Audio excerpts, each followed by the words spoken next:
Bismillahirrahmanirrahim.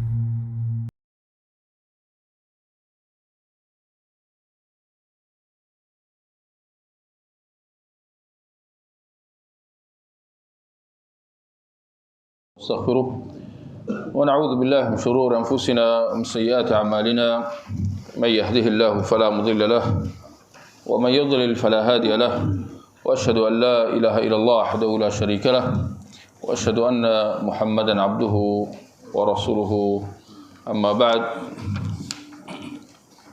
Ikhwah, tuan-tuan dan puan-puan, sambungan perbahasan mengenai tanda-tanda besar hari kiamat. Kita lihat di muka surat 371.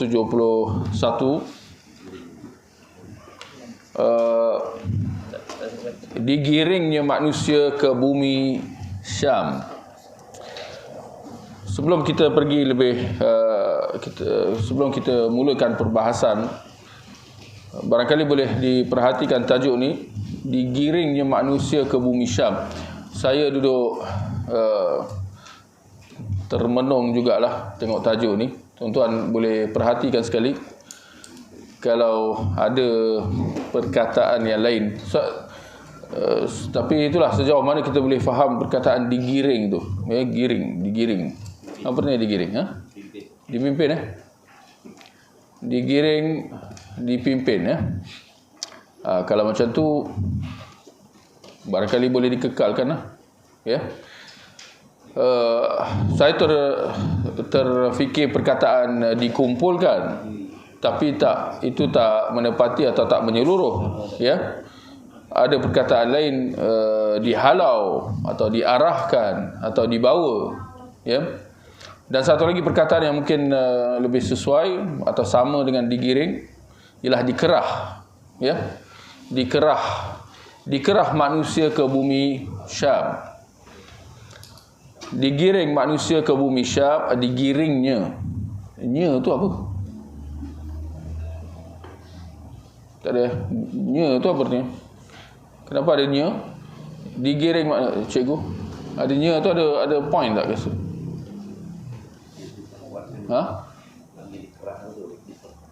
Digiringnya. Diarahkannya manusia. Okey. Baik, jadi digiringnya manusia ke bumi Syam atau apa tadi kita kata? Dikerahkan manusia ke bumi Syam. Kata penulis, beliau menukilkan Syekh Saleh bin Fauzan Al-Fauzan hafizallah. Beliau memulakan dengan menukil perkataan daripada Imam Ibn Kathir yang berkata dalam kitabnya An-Nihayah, diriwayatkan secara sahih dalam As-Sahihain, Sahih Bukhari dan Sahih Muslim, daripada hadis Wahaib, daripada Abdullah bin Tawus, daripada bapanya, daripada Abu Hurairah radhiyallahu anhu. Dia berkata, Rasulullah sallallahu alaihi wasallam bersabda, yuhsyarun nasu ala thalathi tara'iq, raghibina rahibin, wathnani ala ba'irin, wa thalathatun ala ba'irin, wa asharatun ala ba'irin, wa tahsyuru baqiyatuhum an-nar, taqilu ma'ahum haythu qalu, wa tabitu ma'ahum haythu batu, wa tusbihu ma'ahum haythu asbahu, wa tumsi ma'ahum haythu amsau. Mafhumnya, perhatikan, saya ingat kita perhatikan hadisnya. Manusia akan digiring atau manusia akan dikerah dalam 3 keadaan. Dalam keadaan berharap dan takut. Saya suka perkataan takut, tapi cemas pun boleh je. Ada 2 orang mengenderai, atau dua orang, tak payahlah ada, atau ada yang 2 orang.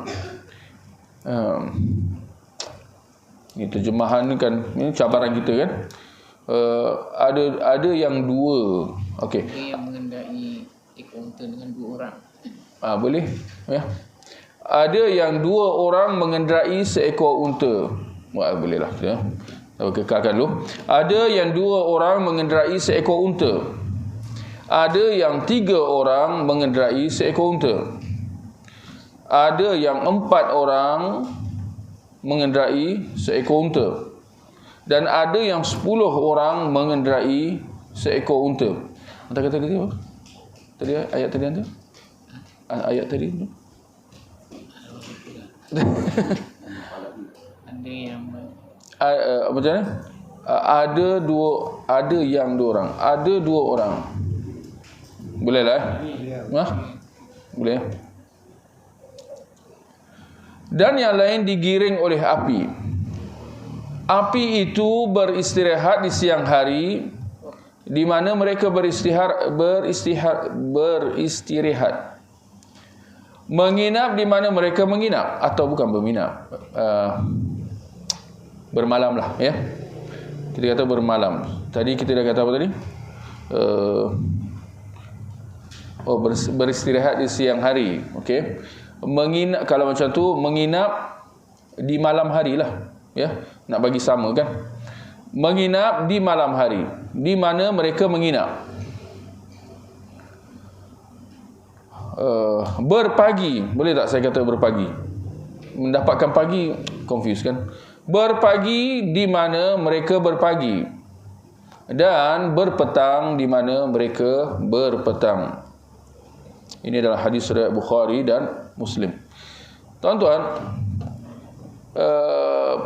tanda besar yang dibahaskan oleh penulis di sini mengenai dikumpulkan manusia atau digiring manusia ke bumi Syam, saya kira kalau diperhatikan tanda-tanda besar sebelum ni, munculnya Imam Mahdi, kedatangan Dajjal, turunnya Nabi Isa, keluarnya Ya'juj Ma'juj, munculnya haiwan melata, matahari terbit dari barat.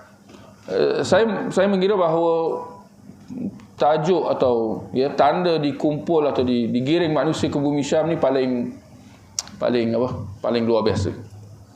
Paling tak macam mana? Tak boleh brain.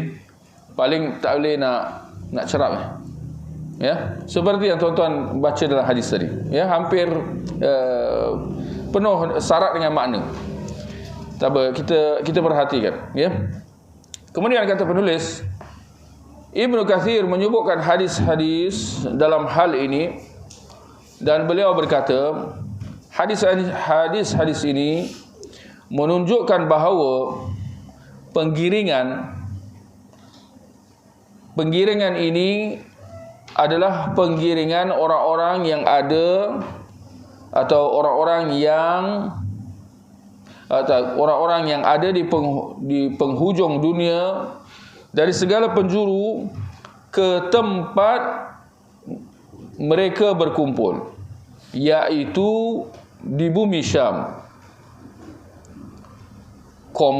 Tak koma itu. Dan manusia pada saat itu terbahagi kepada 3 kelompok. Kelompok yang digiring dalam keadaan makan, berpakaian dan berkenderaan.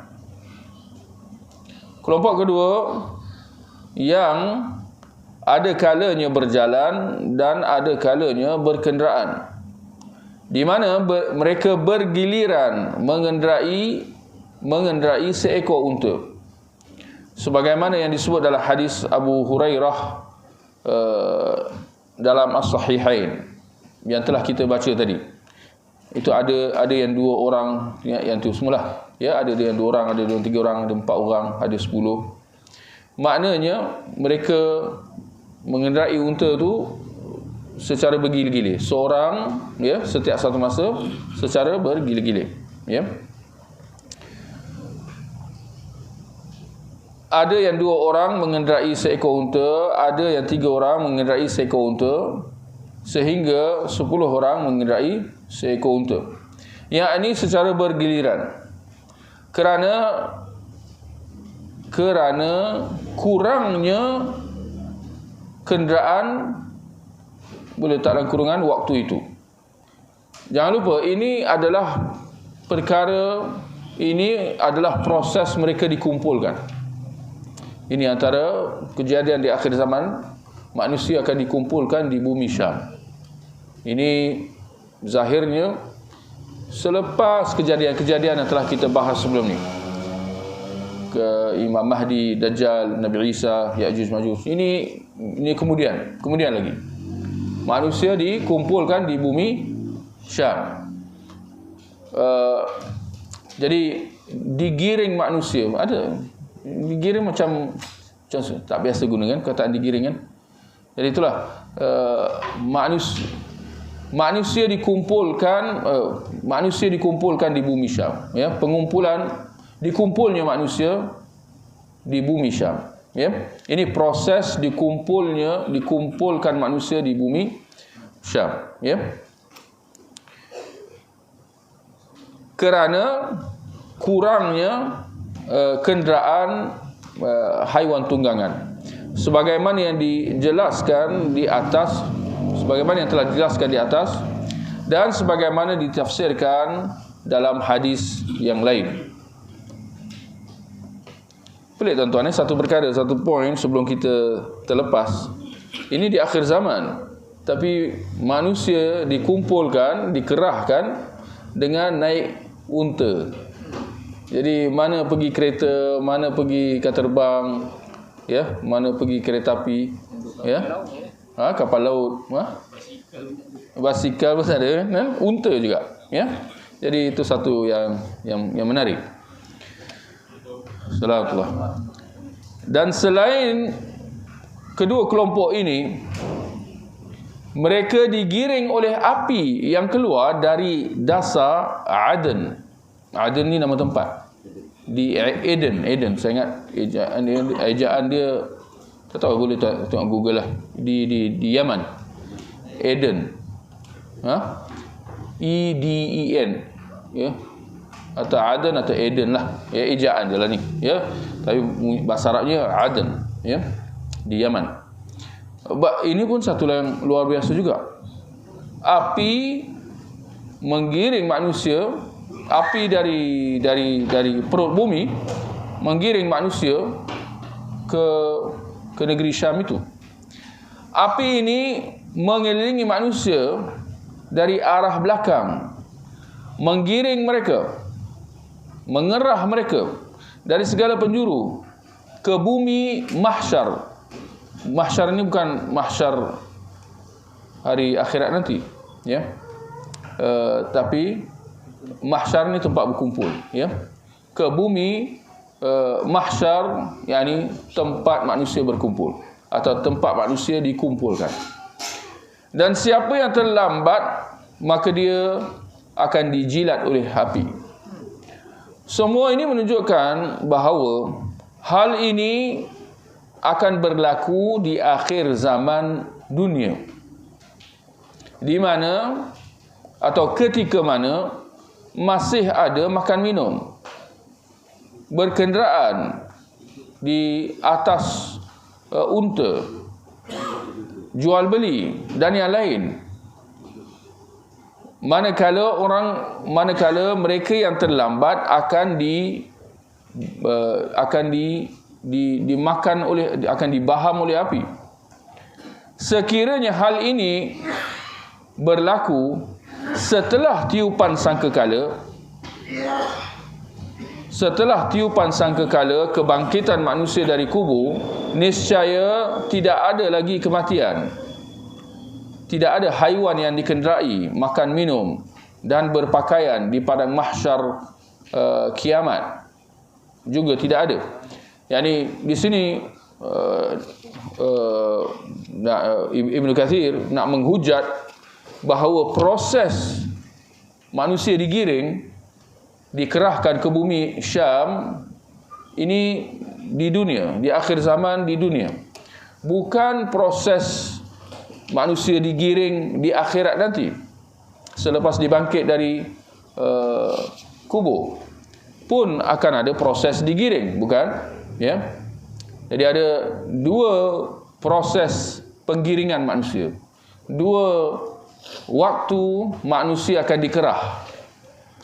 Satu di akhir zaman sebelum kiamat, satu lagi selepas kiamat. Digiring, dikerah ke padang mahsyar.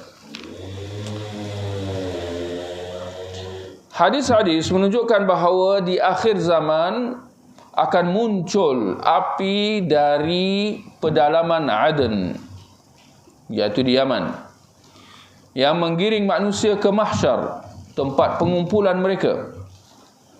Di antaranya ialah hadis yang diriwayatkan oleh Imam Ahmad, Muslim dan para penyusun kitab-kitab sunan, iaitu 4 kitab sunan.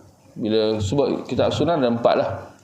Ya, Sunan Abu Dawud, Sunan Tirmizi, Sunan Ibnu Majah, Sunan An-Nasa'i. Di mana Nabi sallallahu alaihi wasallam sabda, "Takhruju narun min qa'ri 'adnin tasuqu aw tahsyurun nas tabitu ma'ahum haitsu batu wa taqilu ma'ahum haitsu qalu." Akan keluar api dari dasar bumi Aden yang akan menggiring atau mengumpulkan manusia, atau mengerahkan manusia. Yani api itu membuatkan manusia berjalan. Kerana jika mereka terlambat atau tak bergerak, nescaya api itu akan membakar mereka. Tapi itu satu. Tapi lebih luar biasa, ia bermalam di mana mereka bermalam. Yani sepertinya tak mungkin mereka berjalan terus. Manusia kan ada tenaga dia kan. Ada tenaga dia terhad. Yani setelah beberapa lama berjalan, pastinya mereka perlu berhenti berehat, seperti mana mereka perlu berhenti bermalam dan untuk tidur. Tapi ternyata api itu bermalam di mana mereka bermalam, beristirahat di waktu siang di mana mereka beristirahat siang. Ini satu perkara yang luar biasa. Ya. Kemudian daripada Abdullah bin Umar radhiyallahu anhuma, dia berkata, Rasulullah sallallahu alaihi wasallam sabda, "Satakhruju narun min Hadramaut atau min nahwi bahri Hadramaut qabla yaum al-qiyamah tahsyurun nas." Qalu ya Rasulullah fama ta'muruna? Qala alaikum bisyam. Akan keluar api dari arah Hadramaut atau dari laut Hadramaut. Yaman. Yaman ya? Bukan ke Sungai Chua tu ada restoran Hadramaut? Kita dah banyak restoran Hadramautnya. Tuan-tuan tahu apa artinya Hadramaut? Ya, dari segi bahasa dia lah. Hadramaut, Hadramaut. Maut tu kan? Maut tu mati ya. Ya. Hadramaut yakni hadar al-maut. Maut telah datang. Itu dia. Hadramaut maknanya kematian sudah datang. Saya kira dia merujuk kepada tempat di sebelah Yaman, di satu kawasan padang pasir yang luas, di mana memang tak ada siapa yang tinggal, tak ada sumber air. Siapa yang lalu tu memang kematian akan sentiasa menjenguk-jenguk dia. Bahasa. Jadi, sekali lagi. Jadi itu nama tempat di Yaman lah, ya. Merujuk kepada tempat yang kering kontang. Baik, akan keluar api dari arah Hadramaut, yakni di Yaman, atau dari laut Hadramaut sebelum kiamat, yang akan menggiring manusia, yang akan mengerah manusia. Kami bertanya, wahai Rasulullah, apa yang anda perintahkan kepada kami? Baginda bersabda, pergilah ke Syam. Yani pergilah ke negeri Syam. Negeri Syam apa, tuan-tuan? Ada 4 negara lah hari ni. Jordan, Palestin, Syria. Satu lagi? Bukan. Apa tadi? Sekali lagi. Jordan, Palestin, Syria, Lebanon. Ya, 4. Ini negeri Syam, ya. Kalau Iraq lah, ya. Kalau Iran dulu dipanggil Parsi, ya. Kalau ini negeri Syam ni dahulu dikuasai oleh Rom, kan? Yang Iraq dengan Iran dikuasai oleh Parsi, ya. Baik, itu dua kerajaan besar dululah. Baik. Diriwayatkan oleh Imam Ahmad, At-Tirmidzi dan Ibnu Hibban dalam sahihnya. At-Tirmidzi berkata, hadis hasan sahih gharib. Baik. As-Safaraini berkata, para ulama berbeza pendapat tentang penggiringan manusia atau tentang pengerahan manusia dari timur ke barat. Apakah ia terjadi, apakah ia berlaku pada hari kiamat atau sebelumnya? Yang ini ada perbahasan lah dalam kalangan para ulama tentang tajuk yang kita sedang bahas ni, tentang manusia dikumpulkan ni, ya. Adakah ini sebelum kiamat atau selepas? Al-Qurtubi dan Al-Khattabi berpendapat, dan ini dibenarkan oleh Al-Qadhi Iyad, bahawa ia berlaku sebelum hari kiamat. Adapun kebangkitan dari alam kubur, yakni penggiringan manusia dibangkitkan, tuan-tuan, bila manusia dibangkitkan dari kubur, kan mereka kemudian akan dikerah, mereka akan digiring, akan dihalau, akan dibawa, ya, ke padang mahsyar. Adapun kebangkitan dari alam kubur, maka ia sebagaimana dalam hadis Ibn Abbas yang marfu', sebagaimana dalam As-Sahihain, yang dalam Bukhari, Muslim dan yang lain, kata Nabi sallallahu alaihi wasallam, innakum tuhsyaruna hufatan uratan ghurla. Sungguhnya kalian akan dibangkitkan dalam keadaan tidak beralas kaki, telanjang dan belum dikhitan, ya. Yang ini belum sunat. Ini keadaan selepas kiamat. Lalu As-Safaraini berkata, Al-Qadhi Iyad mendukung pendapat Al-Khattabi dan Al-Qurtubi bahawa hadis Abu Hurairah radhiyallahu anhu yang menyebutkan bahawa api itu beristirahat siang, di waktu siang bersama mereka, bermalam bersama mereka, berada di pagi dan petang bersama mereka, menguatkan pendapat bahawa yang dimaksudkan ialah penggiringan di dunia ke negeri Syam, kerana sifat-sifat tersebut khusus di dunia, yakni manusia naik kenderaan, ya, manusia tidur bermalam, ini semua di dunia. Sedangkan di padang mahsyar tidak ada keadaan-keadaan macam tu, ya. Di padang mahsyar mana ada nak naik unta lagi, kan? Itu maksudnya. As-Safaraini juga berkata, Al-Qurtubi dalam tazkirahnya menyebutkan bahawa digiringnya manusia atau penggiringan manusia sebanyak 4 kali. Ini poin yang menarik lagi, tuan-tuan. Ternyata manusia akan dikerahkan 4 kali. 2 kali di dunia dan 2 kali di akhirat. 2 kali di dunia ialah, yakni penggiringan manusia sebanyak 2 kali di dunia adalah apa yang disebut dalam surah Al-Hasyr, iaitu mengenai pengusiran orang-orang Yahudi ke negeri Syam.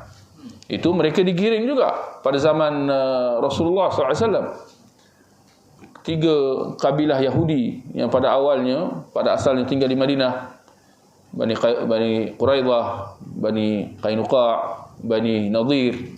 Setelah mereka langgar perjanjian perdamaian dengan Rasulullah, kan, kemuncaknya dalam perang Ahzab, perang Parit, apabila mereka menimbulkan desas-desus nak berkomplot dengan tentera Ahzab di seberang Parit itu, sedangkan mereka berada di sebelah Madinah, menimbulkan ketakutan yang dahsyat dalam kalangan kaum muslimin. Maka setelah Allah memberi kemenangan kepada tentera tentera Rasulullah, ya, mengalahkan, menewaskan tentera Ahzab. Rasulullah pada hari yang sama, Rasulullah mengarahkan pasukan berkudanya pergi ke kabilah Yahudi yang mengkhianati perjanjian itu. Ya.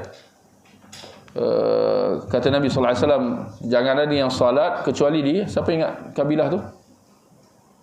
Ini hadis yang masyhur. Kata Nabi, ya, jangan ada yang salat asar kecuali di Bani Nadir, gitulah. Maka ada yang mereka bergegaslah pergi ke perkampungan Bani Nadir itu, atau mungkin salah satu kabilah tiga inilah. Sehingga ada yang sampai, ya, mengerjakan salat asar pada waktu maghrib, dah masuk waktu maghrib di perkampungan Bani Nadir tu. Jadi Nabi, ya, tujuan dia untuk nak berdepan dengan mereka, yang mana kesudahannya mereka dihalau keluar dari bumi Madinah itu, ya. Nabi sallallahu alaihi wasallam bersabda kepada mereka, pergilah kalian. Pergilah kalian. Ini ditujukan kepada orang Yahudi. Dengan erti kata mereka dihalau oleh Rasulullah sallallahu alaihi wasallam. Mereka bertanya ke mana? Nabi menjawab, ke bumi mahsyar. Ini ke bumi tempat berkumpul di negeri Syam. Kemudian Umar bin Al-Khattab pada zaman pemerintahan dia, ternyata beliau benar-benar telah mengusir semua mereka, ya, dari jazirah Arab itu, ya. Baik, jadi itu yang kedua. Itu Jadi ini penggiringan yang pertama, yaitu orang-orang Yahudi secara khasnya dikeluarkan dari bumi Madinah, bahkan dari jazirah Arab ke negeri Syam. Yang kedua, atau pengerahan atau penggiringan yang kedua, adalah yang disebut dalam tanda-tanda hari kiamat, api yang menggiring manusia dari timur ke barat, sebagaimana dalam hadis Abdullah bin Salam dan dalam hadis Ibnu Amr yang marfu', tub'atsu ala ahli al-masyriq narun fatahsyuruhum ila al-maghrib tabitu ma'ahum haitsu batu wa taqilu ma'ahum haitsu qalu wa yakunu laha ma saqata minhum wa takhallaf wa tasuquhum sauqa al-jamal. Api akan dikeluarkan untuk penduduk timur, lalu api itu akan menggiring mereka ke barat. Api tersebut bermalam di mana mereka bermalam, beristirahat siang di mana mereka beristirahat. Ia menjilat atau ia membakar siapa sahaja yang terjatuh dan tertinggal dari kalangan mereka, dan ia akan menggiring mereka seperti digiringnya unta.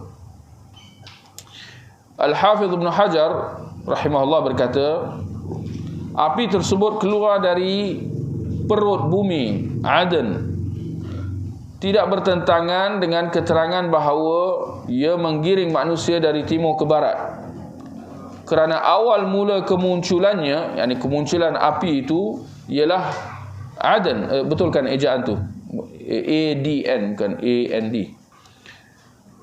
Kerana awal mula kemunculannya ialah di Aden, di Yaman. Apabila ia keluar, maka ia menyebar atau tersebar di atas muka bumi. Api itu tersebar, menghalau manusia di baki serata dunia.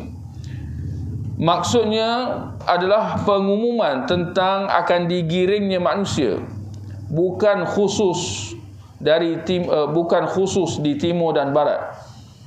Atau barangkali maksudnya sesudah api tersebar, orang pertama yang digiring ialah penduduk timur. Al-Qurtubi berkata, adapun penggiringan di akhirat adalah, ya, tadi itu penggiringan di dunia lah, sebanyak 2 kali. Kali pertama apa tadi? Orang Yahudi yang digiring, yang dihalau keluar dari bumi Madinah. Kali kedua di akhir zaman nanti, sebelum kiamat. manusia semua digiring dari sebelah timur ke barat. Sebelah timur ke barat maknanya ke arah Syam. Ya. Bukan pergi ke Amerika, tak. Dari timur pergi ke barat, yakni ke negeri Syam, ya. Itu kali yang kedua. Adapun penggiringan di akhirat pun ada dua. Pertama, digiringnya penghuni kubur sesudah mereka dibangkitkan. Manusia bila setelah tiupan kali kedua atau ketiga sangkakala, manusia akan dibangkitkan dari kubur, kan? Lalu mereka akan dihalau, akan digiring dan dikumpulkan. Sebagaimana firman Allah, wa hasyarnahum falam nughadir minhum ahada. Kami kumpulkan seluruh manusia dan kami tidak tinggalkan seorang pun daripada kalangan mereka. Al-Kahfi ayat 47. Ini perkataan mahsyar lah, ya, selalu yang kita biasa gunakan. Ternyata, jadi nak kata bahawa tuan-tuan, paling tidaknya pada hari ini, pada malam ni, kita membaca atau kita faham tentang perincian topik mahsyar itu. Biasa kita dengar padang mahsyar. Ternyata padang mahsyar maknanya tempat manusia dikumpulkan. Tapi nak kata manusia dikumpulkan ni ada beberapa kali, ya. Bahkan ada perinciannya sehingga 4 kali. 2 kali di dunia, 2 kali di akhirat, ya. Baik, itu yang pertama. Itu yang pertama di akhirat. Manusia dibangkitkan dari kubur dan dihalau kepada mahsyar, tempat mereka dikumpulkan. Dan yang kedua, digiringnya mereka ke syurga atau neraka, ya. Kerana setelah dikumpul di padang mahsyar, waktu itu bermulalah proses hisab, ya, penghitungan dan penilaian amalan mereka. Setelah selesai, maka penduduk neraka akan ke neraka, wal'iyadzubillah, penduduk syurga ke syurga. Semoga Allah keluarkan kita dalam kalangan mereka. As-Safraini berkata, tanda terakhir adalah api yang menggiring. Ini tanda terakhir apa? Tanda terakhir hari kiamat. Tanda terakhir, yakni hari kiamat, adalah api yang menggiring, sebagaimana yang disebut dalam hadis yang sahih. Dia berkata tanda terakhir maksudnya adalah tanda yang besar. Yakni tanda besar hari kiamat. Api yang menggiring manusia dari timur ke barat, dari Yaman ke tempat hijrah Nabi Ibrahim, iaitu negeri Syam, sebagaimana yang ditetapkan dalam hadis-hadis dan athar-athar yang sahih. Kemudian dia menyebutkan hadis-hadis yang menerangkan keluarnya api tersebut dari Yaman, dari perut bumi Aden Abian, ini nama tempat. Dan bahawa api tersebut menggiring manusia dari timur ke barat, dan bahawa ia menggiring mereka ke bumi Syam. Dia berkata, menggabungkan di antara kedua-duanya, bahawa api itu ada dua. Pertama, api yang menggiring manusia dari timur ke barat, manakala yang kedua, api yang keluar dari Yaman. Lalu ia menggiring manusia ke mahsyar, tempat mereka dikumpulkan, iaitu di bumi Syam. Dia berkata,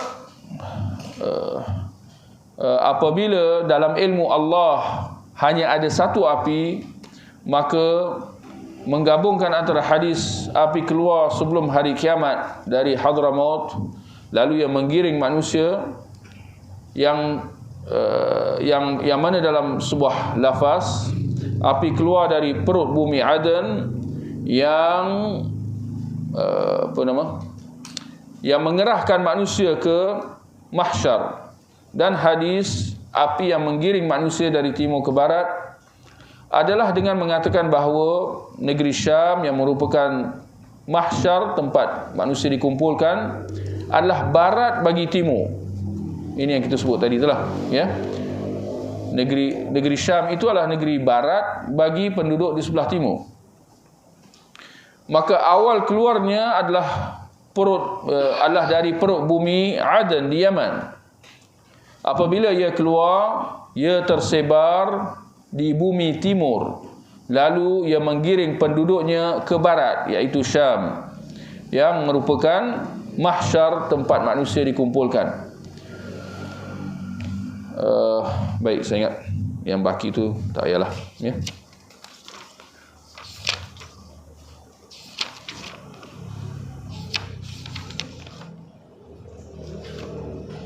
Nak sambung ke? Azan ku? Nak azan dah.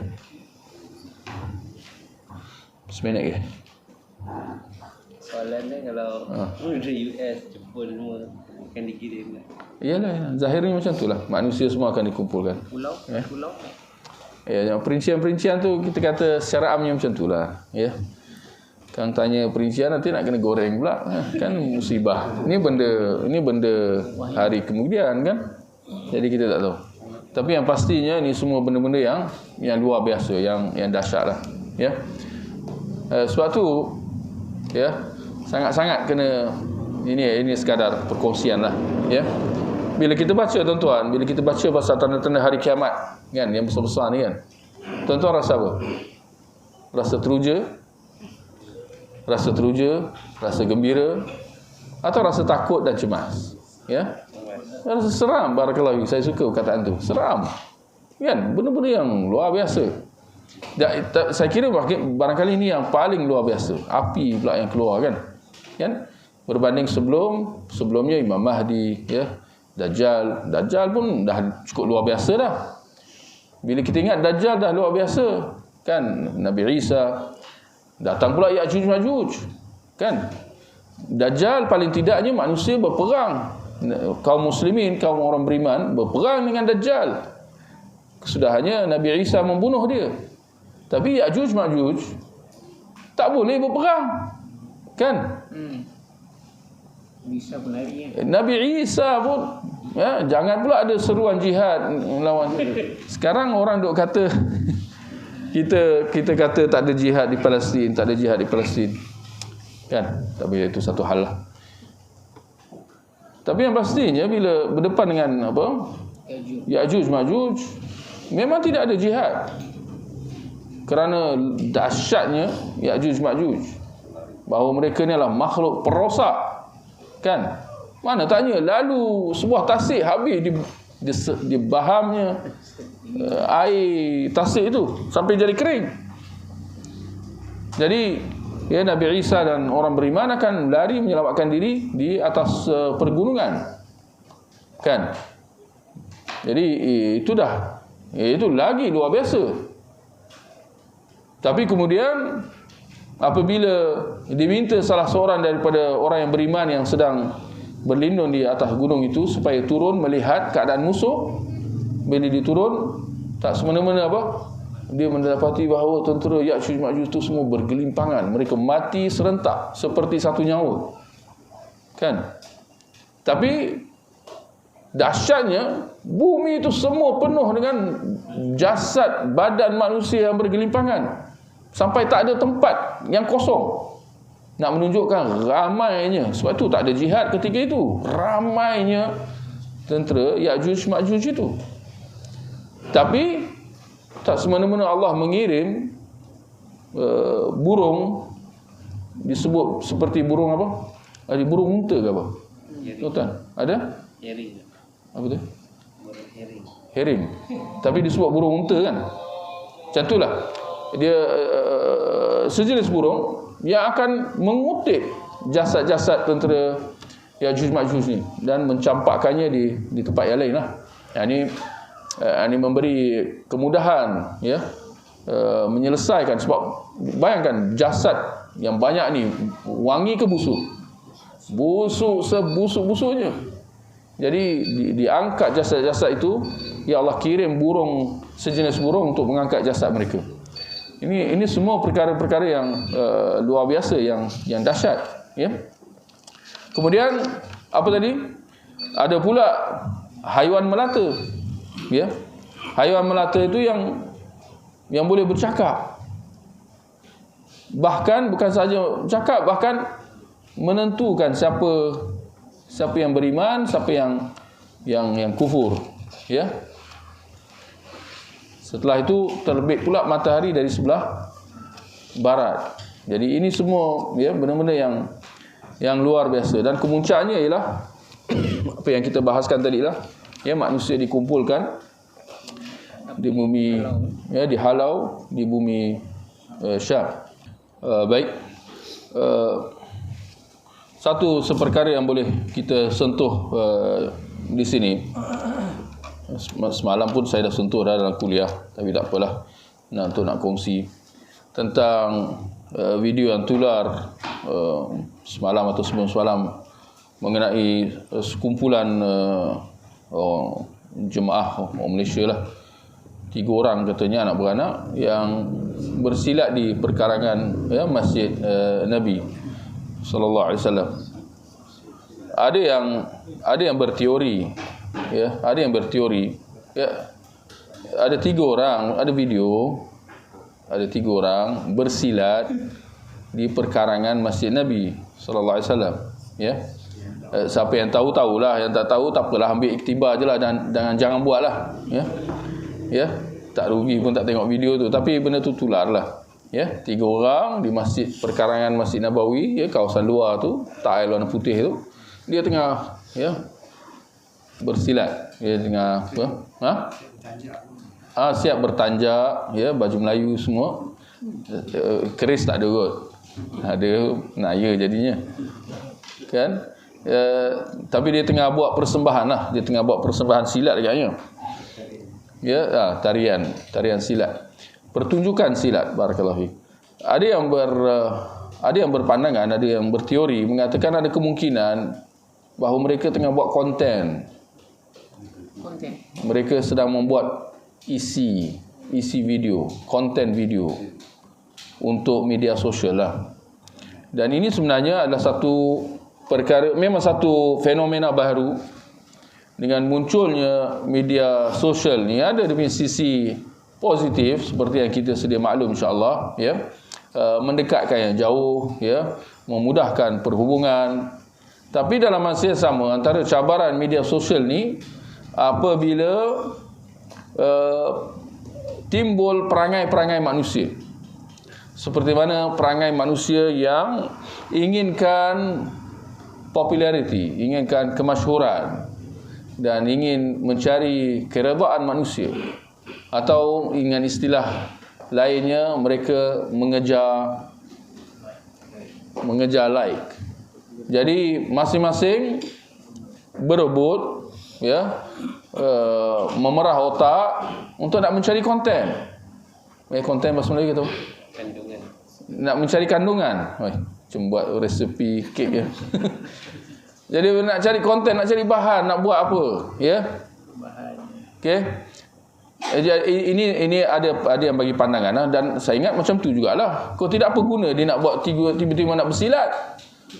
Kan, tiga beranak tu bersilat macam tu, apa tujuan? Bukan ada pameran budaya ke apa.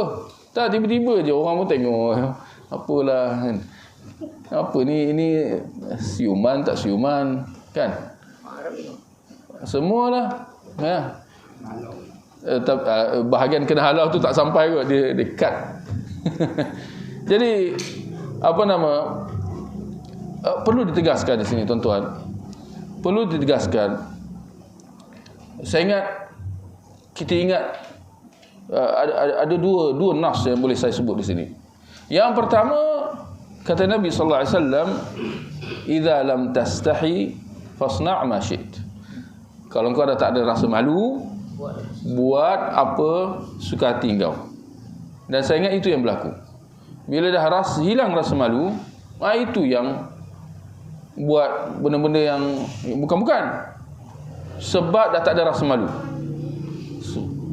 Nak ikutkan benda tu memang pelik, dan orang takkan buat macam tu. Apatah lagi kita nak pakai tanjak pun, nak kulu kilir pun kita rasa nanti orang kata aku ni tak betul dan sebagainya, kan? Ada tempatnya nak pakai tanjak dan sebagainya, ada tempatnya. Tapi ini pergi sampai ke bumi Pak Arab.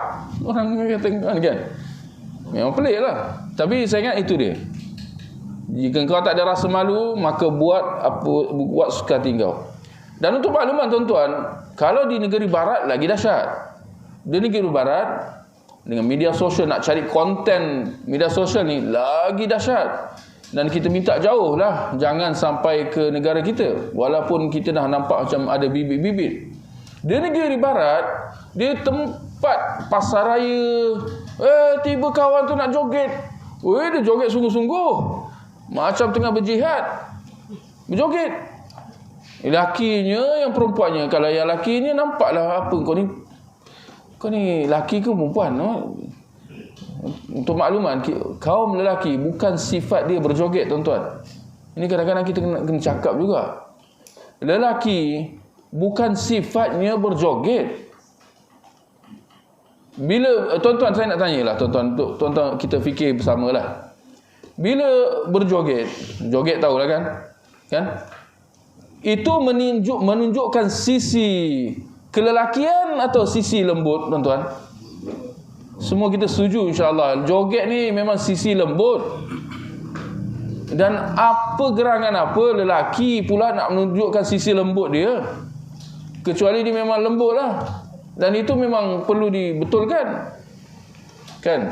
Ini yang dikatakan orang yang tak patutlah kalau lelaki pula nak joget. Jadi joget tak joget ini lebih sinonim dengan sifat perempuan. Pun kita kata kalau perempuan berjoget di hadapan khalayak pun ini musibat. Dan saya tengok pun dah itulah, si rasa malu tu semakin hilang. Kadang-kadang ini saya dengar lah, tuan-tuan mungkin boleh kongsi juga.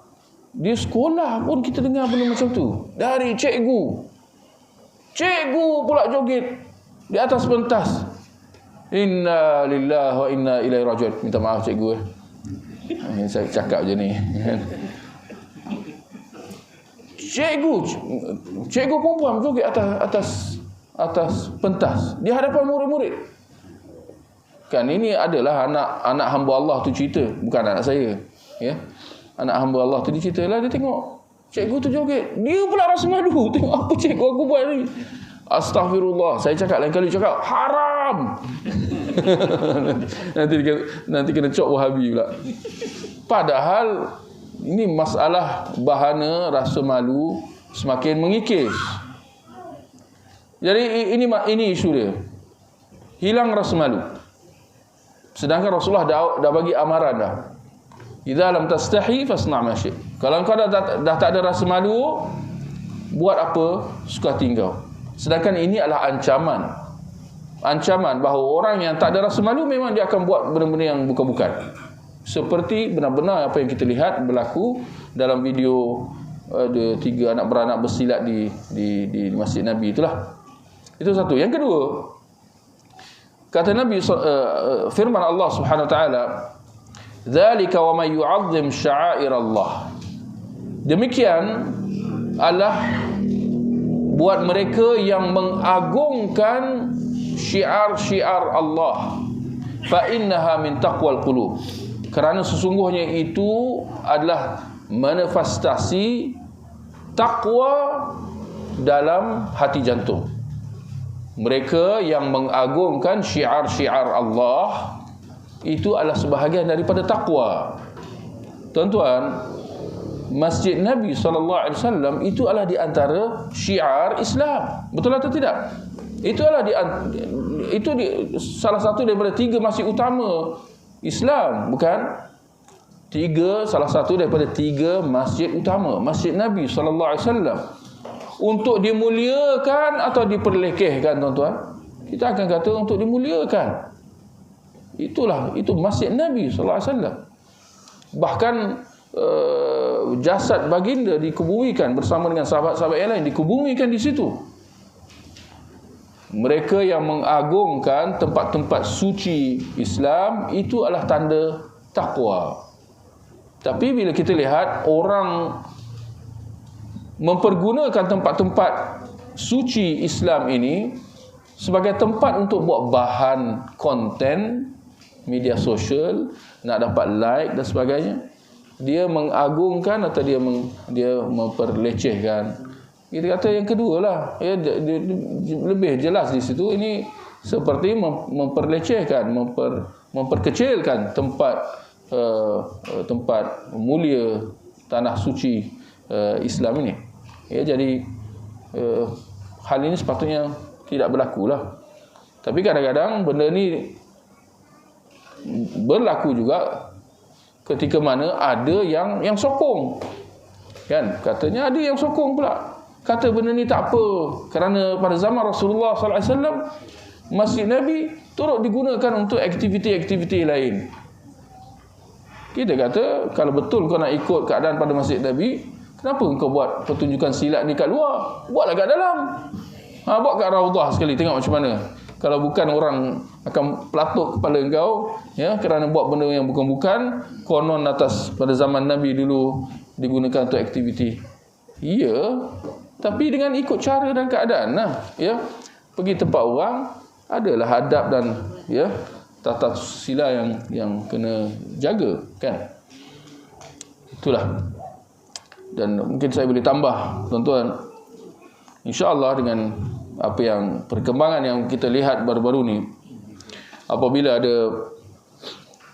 ada kenyataan daripada awalnya ada kenyataan daripada sahibus samahah, mufti, menjelaskan bahawa bank konvensional adalah bank ribawi, justru orang-orang Islam perlu mencari kerja atau mencari makan, ya, di tempat-tempat yang lain.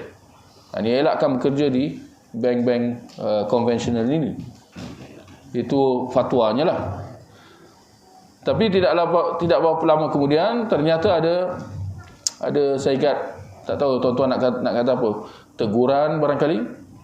Ada teguran mengatakan bahawa perlu diwujudkan garis panduan untuk mufti sebelum dikeluar kenyataan. Siapa yang tahu-tahulah, ya. Tak tahu tak apa, saya cakap je. Jadi di sini tuan-tuan paling tidak kita boleh ambil faedah atau pengajaran. Inilah realiti.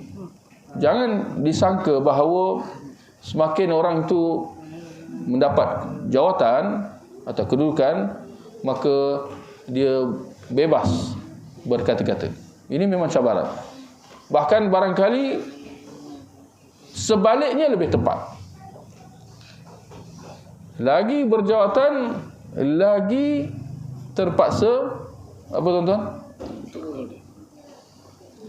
Itu ubah sikit ayat tu. Dia lagi lagi dia kena, lagi tersekat lah, ya. Jadi itu realiti, ya.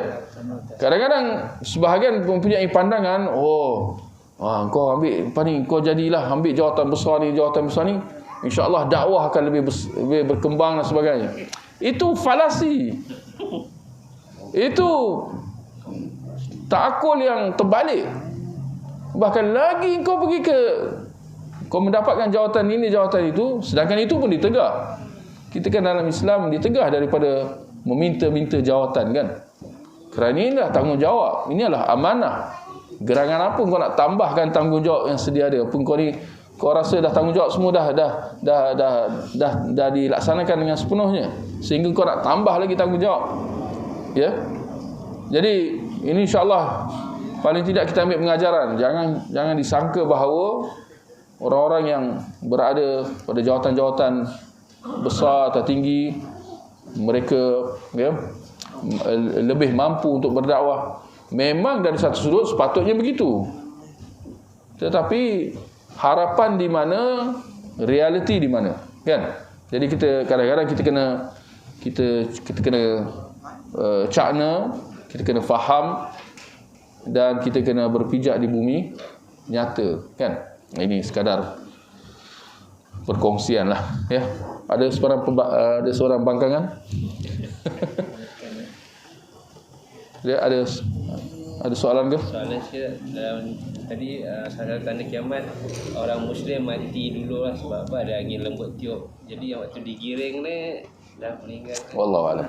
Dia untuk makluman tuan-tuan, bila ada yang bertanya, saudara Abu Hana ditanya, ada dalam hadis yang lain menyebut tentang bagaimana di akhir zaman juga nanti akan ada tiupan angin.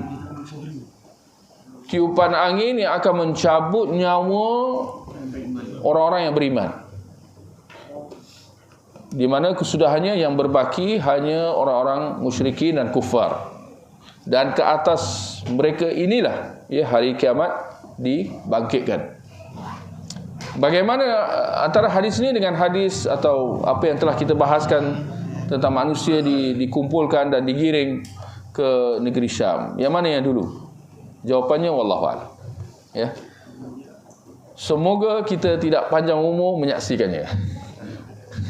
Saya ingat macam itulah, ya. Tapi sebab perincian itu tidak ada disebut. Tidak disebut perinciannya dalam mana-mana hadis, ya. Baik. Sekadar itu, subhanakallahumma bihamdika asyhadu an la ilaha illa anta astaghfiruka wa atubu ilaik. Sallallahu ala nabiyina Muhammad wa ala alihi wa sahbihi